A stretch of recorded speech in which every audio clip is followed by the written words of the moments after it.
Yo, what is up, fam? It's your boy Legend, and I am back with another video. You already know what this is just by looking at the thumbnail. What if Naruto was a solo badass? One of the fan favorites and personal favorites on this channel. Now, the like goal for this video, we gonna stick with the same like goal as 5 likes.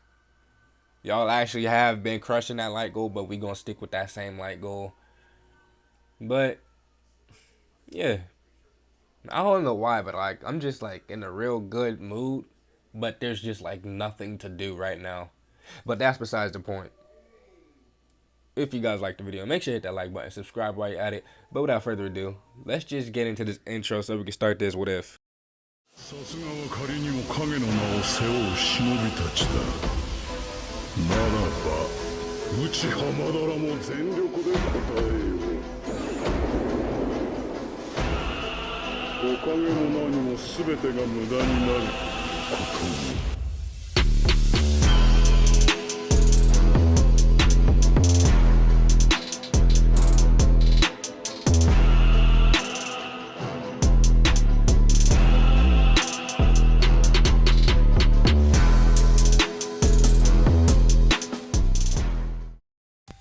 Naruto woke up the next morning as he stretched. He looked over and saw that Ino wasn't in bed with him. Then he smelled the scent of morning breakfast being made and smiled. I swear Ino is too good for me. She's loyal, cooks for me when I don't ask her to, loves me unconditionally, and supports me. Yet I consistently cheat and break her trust behind her back with my mother. Naruto made a disgusted face at the thought of it, but his body became aroused against his will at the thought of her pissing Naruto off. Naruto got out of Ino's bed and immediately went and took a cold shower. When he was done, he went and met Ino in the dining room as the two of them sat together and ate breakfast. When the two of them were done, they both got dressed. Ino for work at the interrogation department, and Naruto for a normal day in the village. Naruto was planning to go to work with Ino. After all, he still had to go and do his torture training for joining Anbu. As the couple walked at a content pace through the streets of Konoha, and Anbu appeared in front of the two of them facing Naruto alone, placing a genjutsu around the three of them so none of the civilians would see them. Naruto, get ready. Tsunade wants you to meet with her inside of her office in no more than 5 minutes. The Anbu then body flickered away. As the illusion broke, Naruto sighed and looked at Ino, who chuckled at his misfortune. You better hurry up. Our boss is waiting. Ino then kissed Naruto as she continued on her way to work. Naruto himself body flickered back to Ino's house and began to put on his spare Anbu uniform along with his mask. When he was done, he body flickered into Tsunade's office so she could brief him on the mission that she wanted him to go on. Tsunade looked as Naruto took off his mask, causing the person next to him to gasp in utter shock. Naruto looked over to his left to see his former teammate, Sakura. Naruto, when did you join the Anbu? And why didn't you tell me? I would have joined with you, and we could have been partners in the program. Tsunade went through her drawers of her desk before she pulled out a syringe. Sakura, not now. Can you leave me and Naruto to talk alone? And also, don't speak of this to anyone. Sakura nodded as she left the room as Tsunade put up a privacy seal so her and Naruto could discuss the mission parameters. Tsunade let out a deep breath before she began to speak. Look, Naruto, I really am not comfortable with giving you this mission, but you're the only Jonin level Anbu that's in the village at the moment, and this can't wait. Tsunade paused as she began to bite her nails, threatening to ruin the white nail polish on them. You haven't even gone through the prisoner torture training yet, but I need this done. One of our spies has been captured by Orochimaru and Kabuto, and with her being held prisoner, by those two especially, it's only a matter of time before she is tortured and experimented on by Orochimaru. So I need you to sneak into his base and get her out safely. This is her picture. Tsunade slid a picture of the young woman across the desk and Naruto took it. Upon looking at it, he was shocked. Not because the woman was only 14 years old, but because he knew the girl. The girl was Moegi. Tsunade once again began to speak. Naruto, you know as well as I do that you must not be made on this operation. I also don't know how long this mission will take you to complete. And based on what you have to do for this mission, it's guaranteed to be classified as a suicide mission. Hell, going off of the mission parameters chart, it breaks the scale going past an S-rank mission. As unprofessional as it may be, I'm marking this mission down as a double S-rank mission. Also, if you can, kill Kabuto. But that is only a secondary objective. It's not important, but it would be beneficial if he was out of the picture. Naruto nodded as he started to walk out of the office, but Tsunade stopped him. Naruto, wait. Naruto stopped and walked back to Tsunade as she picked up the syringe. This is tracking fluid that was created by Shikamaru. It reacts with your chakra, and once your chakra is sealed, the fluid activates, sending signals to the village barrier, which will send signals to the all-seeing sphere that I use to check on others from my office. The fluid can also be activated when you channel your chakra 3 times like a beacon in rapid succession. Tsunade then injected the fluid into Naruto's neck. Naruto rubbed the spot before he nodded at Tsunade and flashed up out of the room. With all the information that he got, Naruto needed to pack just a little bit more for the mission. And he flashed up to his house, making sure that he had on his trench jacket so his mother didn't notice his Anbu uniform. As he walked through the doors, he was slammed against the wall forcefully as Kushina pressed her body up against his and smashed her lips onto his as she forced her tongue into his mouth. Naruto struggled for a bit before he finally pushed her off. Mom, stop! I have a mission right now, and I need a few more things before I go. Before Kushina could speak, Naruto walked past her into his room. He grabbed an armful of protein bars, extra senbon needles, and some extra soft sweatpants. He got Kushina to seal all of the protein bars into his jacket sleeve along with the sweatpants as he put the senbon needles into his weapons pouch. Once he was done, he flashed up to the village gates and made his way off to grass country, moving as fast as he could while trying to save energy. Time skip. It was now night in the elemental nations. Naruto had just snuck past the 2 guards at the entrance of the underground hideout. He didn't know the layout of this place, yet he couldn't just walk around in the open figuring out every inch of the base, and he didn't have enough confidence to explore from the shadows. Damn, maybe I should have declined this mission. Naruto then looked over and saw a ventilation system. He transformed into a rat and entered the vent. He then transformed back to normal and the walls of the ventilation system were almost touching his shoulders. I'm so glad I'm not claustrophobic. Naruto began to slowly crawl through the vents in a prone, making sure to not move too fast or hit the walls, lest he make a loud metallic bang. After what felt like hours of crawling, but in reality, it only turned out to be 30 minutes, he had explored a lot.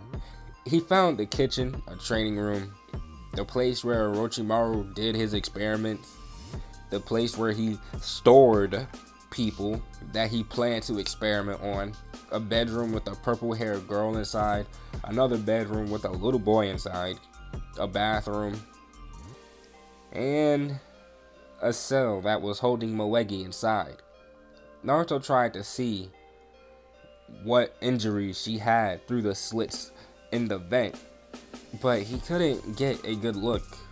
Naruto reached down, and as slow as he could, he pulled out a kunai to unscrew the vent.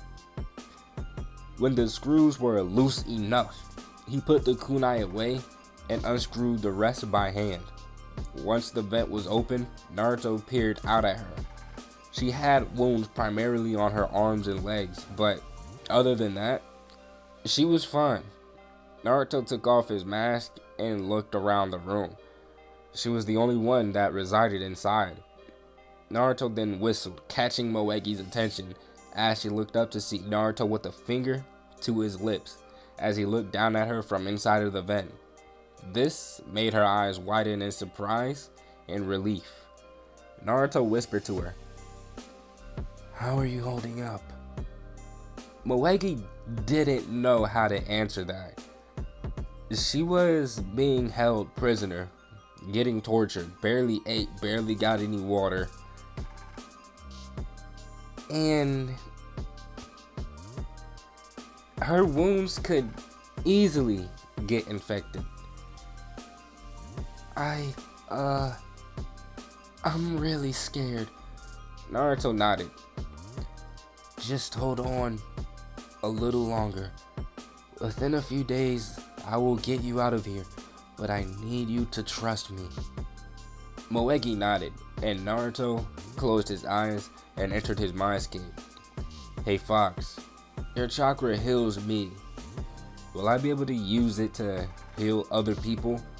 The fox within Naruto opened his eye behind the cage. In large amounts, my chakra is toxic to others, but in small, minuscule amounts, it's not nearly as toxic and can heal others, but it's unable to fully heal. But it will do for the situation that you're facing.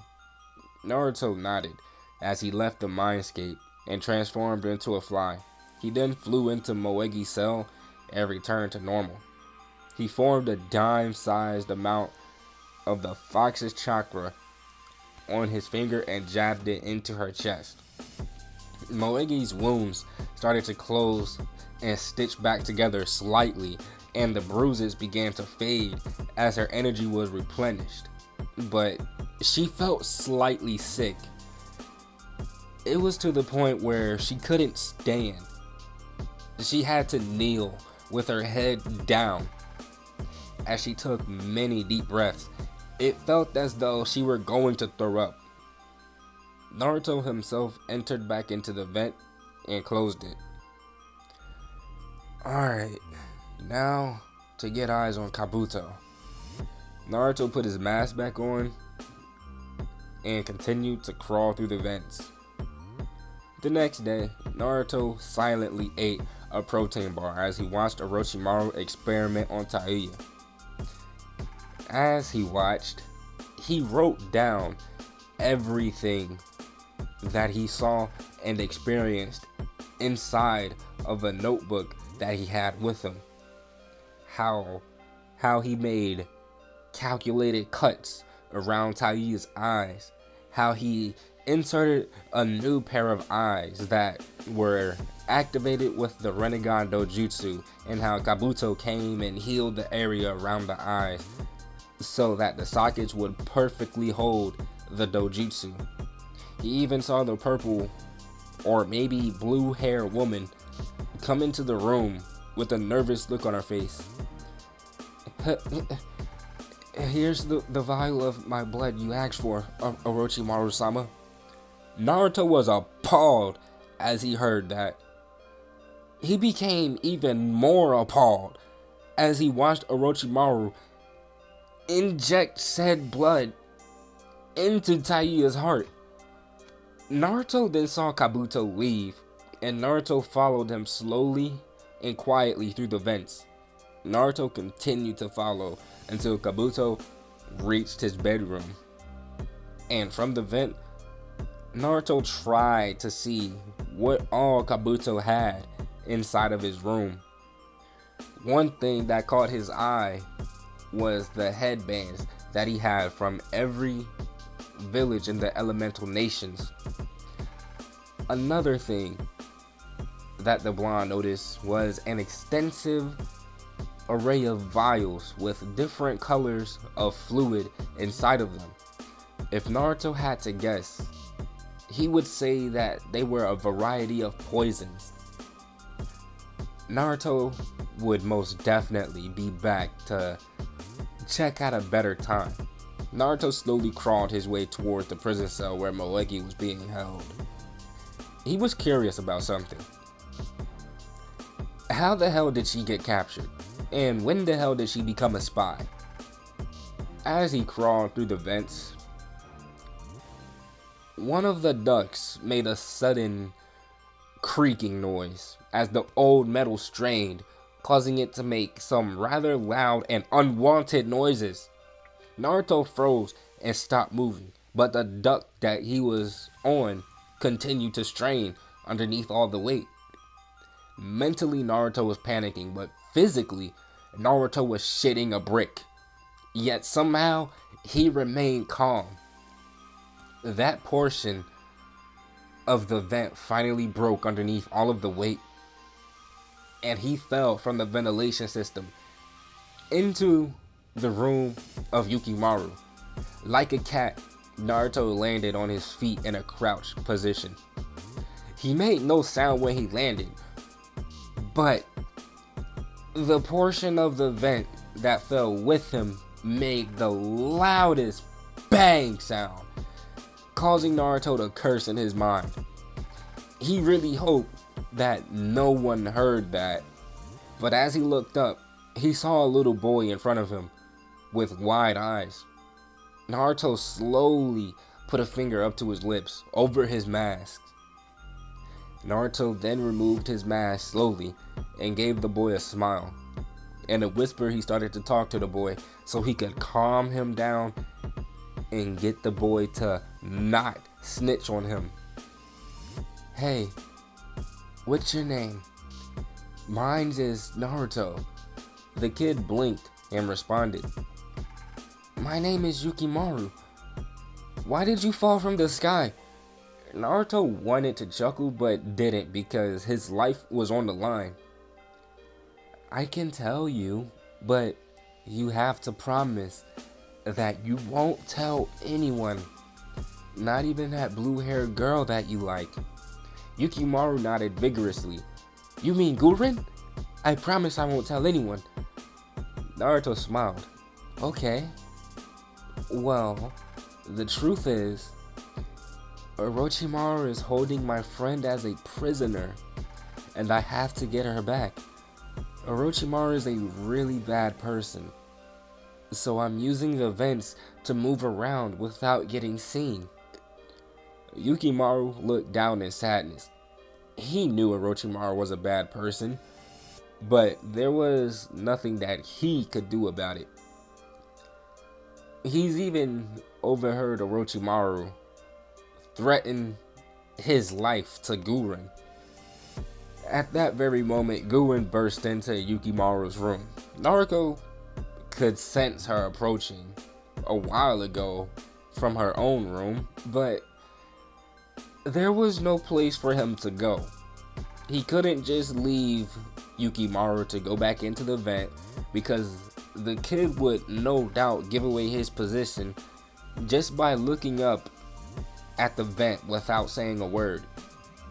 And then Guen would inform everyone and he would fail the mission. When Guen burst into the room, she went to ask Yukimaru if he was okay, but she stopped when she saw Naruto. He already had a finger to his lips with his mask off, and because he was right by Yukimaru, she had to listen. So Guen did not make a sound, but Guen did take notice that he wasn't holding Yukimaru in a threatening position, nor did Yukimaru look afraid. He looked like he was in the middle of making a friend. "Come inside and close the door, Guen." Guen was surprised that he knew her name, but she didn't show it and just listened. Once the door was closed, Naruto stood up. "Yukimaru, why don't you go and stand by Guen as we talk?" The boy nodded and casually walked over to Guen. "Who are you? And why are you being so nice?" Naruto remained on guard as he spoke. "My name is Naruto Uzumaki, and I don't want any trouble. I'm only here to get back the prisoner that Orochimaru is holding and torturing, and maybe kill Kabuto as well." Guen rose an eyebrow as she pulled Yukimaru closer. "Why are you telling me all of this information? It's not very smart on your end, especially if I decide to tell Orochimaru." Naruto took a deep breath and blinked, slowly trying not to let the stress of the situation get to him.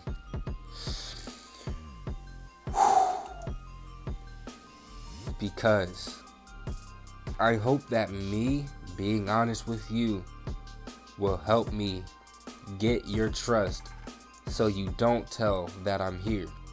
Besides, I've been here long enough to know that the two of you fear Orochimaru, and it's not good for a woman and child to live in constant fear." Guen raised an eyebrow, surprised but slightly interested in his last statement. "So what are you saying? Are you offering to get me and Yukimaru out of this place, along with your captured friend?" Naruto refrained from smirking. "Are you offering not to tell of my presence?" For a minute, Guen didn't speak, thinking it over in her mind, along with her response. "How do I know that I can trust you?" Naruto took a small step forward. "If you don't tell, you not only save my life, but you also save the life of a 14-year-old girl. If I have the chance to get her out, even if I don't kill Kabuto, I will make sure that I get you and Yukimaru out of here as well." Guen looked at Naruto straight in the eyes, and seeing no sign of deceit, she trusted him. "Alright, you also have my word. Now go, I trust you." Naruto smiled, a huge weight coming off of his shoulders out of relief, causing Guen to blush as her heart jumped a tad bit. Naruto put his mask back on before he transformed into a fly and went back into the vents. He then transformed back and continued to make his way to the cell. Upon getting there, he made no sound. All he did was throw 2 protein bars at Moegi, both of the protein bars bouncing off of the back of her head. Moegi picked them up and devoured them in seconds, showing that it's been a few days since she's last eaten anything. Naruto then pulled out his notebook, and once again he started to write down everything that he's seen and been through for that day. When Naruto was done, he slowly crawled through the vents to where the kitchen was. Once he arrived, he slowly removed the vent and crawled out onto the counter before landing on the floor. What he was doing was risky because there was a person in the very next room over. Naruto didn't know how good of a sensor the person was, or if they were a sensor at all. He just didn't want to risk using a transformation and the redhead girl sensing the chakra flare up, no matter how small. Naruto quietly opened the fridge, but there was no water inside. Naruto would be forced to use the sink. Naruto quickly got his water and scrambled back into the vent. Once Naruto was in the vent, he downed the water, practically inhaling it. When he was done with the water, he fell asleep inside of the vent, marking his second night spent inside of Orochimaru's hideout. But guys, I'm going to end it off right there. If you guys enjoyed the video, make sure you hit that like button, subscribe while you're at it. Remember, the like goal for this video is 5 likes. So hit that like button. And also comment down below in the comment section what you guys think of this what if, this episode, and the entire series so far as a whole. Because I already had this entire series planned out on how it was going to go. But once I wrote this part, it kind of just changed up the entire, well, a big chunk of the series. So let me know what you guys would like to see, and I might take in some of you guys' ideas, because I'm not gonna lie, sometimes you guys be having some really good, really interesting ideas. So let me know down in the comments below. But with that out of the way, I am out, and I will see you guys in the next video. Stay blessed, you guys.